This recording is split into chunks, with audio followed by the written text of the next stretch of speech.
রাখেন। খুব গুরুত্বপূর্ণ হাদিস। এই হাদিস যদি আপনারা বোঝেন তাহলে আজকের খুতবার আপনাদের জন্য যথেষ্ট। আন ওমর ইবনুল খাত্তাব রাদিয়াল্লাহু তাআলা আনহু قال قال النبي صلى الله عليه وسلم إن من عباد الله أناسا بأنبياء ولا شهداء يقبضهم أنبياء ولا شهداء يوم القيامة بمكانهم من الله تعالى। ওমর ইবনুল খাত্তাব রাদিয়াল্লাহু বর্ণিত, তিনি বলেন, নিশ্চয় আল্লাহর বান্দাদের মাঝে এমন কতক লোক রয়েছে যারা নবী নন, যারা শহীদ নন।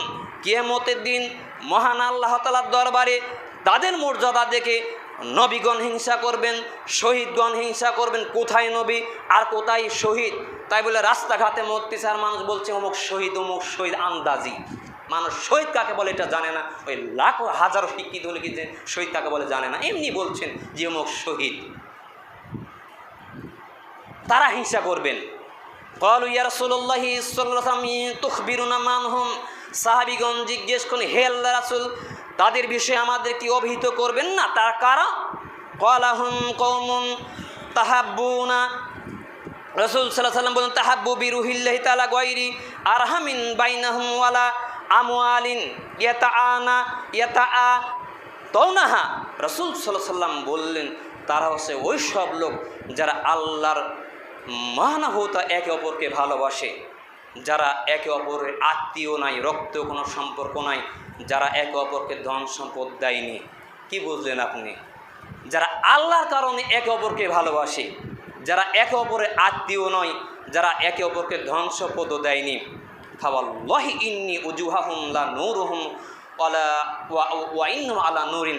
রাসূল সাল্লাল্লাহু আলাইহি ওয়াসাল্লাম বলছেন, আল্লাহর কসম, তাদের চেহারা যেন নূর এবং তারা নূরের মিম্বরে উপবিষ্ট হবেন, মানে বসে থাকবেন। এ কথা বলার পর রাসূল সাল্লাল্লাহু আলাইহি ওয়াসাল্লাম বলছেন, লা ইয়াখাফুন ইযা খাফান নাস। তারা ভীতু হবে না, ভয় করবে না যখন মানুষ সবাই ভয়ে থাকবে। ওয়ালা ইয়াহজানুনা ইযা হাজিজান নাস। তারা দুশ্চিন্তাগ্রস্ত হয়ে পড়বে না যখন মানুষ দুশ্চিন্তাগ্রস্ত হয়ে পড়বে। এ কথা বলার পর রাসূল সাল্লাল্লাহু আলাইহি ওয়াসাল্লাম বলছেন, ওয়া করা হাজিল আয়াত। অথবা রাসূল সাল্লাল্লাহু আলাইহি ওয়াসাল্লাম কোরআনুল কারিমে আয়াত পেশ করে রাসূল সাল্লাল্লাহু আলাইহি ওয়াসাল্লাম বলছেন, আলা ইন্না আউলিয়া আল্লাহি লা খাউফুন আলাইহিম ওয়া লা হুম ইয়াহজানুন। রাসূল সাল্লাল্লাহু আলাইহি ওয়াসাল্লাম বলছেন, জেনে রাখো, আল্লাহর বন্ধুদের কোনো ভয় নেই, তারা দুশ্চিন্তাগ্রস্ত হবে না। যারা ইমানদার পরহেজগার মানুষ, তারা হচ্ছে আল্লাহর বন্ধু। আল্লাহর বন্ধু হওয়ার জন্য, অলি হওয়ার জন্য আলাদা কোনো মুজিজা লাগে না। ওই যে আপনারা নেটে দেখতে পাবেন, অনলাইনে দেখতে পাবেন, কেউ শিকল বাবা, তিনি নাকি আল্লাহর অলি। কেউ একবারে ন্যাংটা হয়ে রয়েছে, তিনি নাকি আল্লাহর অলি। তার কাছে নাকি অনেক কিছু রয়েছে, মানুষও তার কাছে রহ রহ করতেছে। বহুদিন আগে 2000 সম্ভবত 10 থেকে 12-র মধ্যে হবে, শিবগঞ্জে গেলাম সোনা মসজিদে, দেখলাম সেখানে মাজার তৈরি করা রয়েছে, সামনে কবর, চতুর্দিকে আপনার কাবার মতো করে নামাজ পড়ার ব্যবস্থা করা হয়েছে। তখন আমি হেফজোখানায় হাফেজি মাদ্রাসাতে পড়াশোনা করি।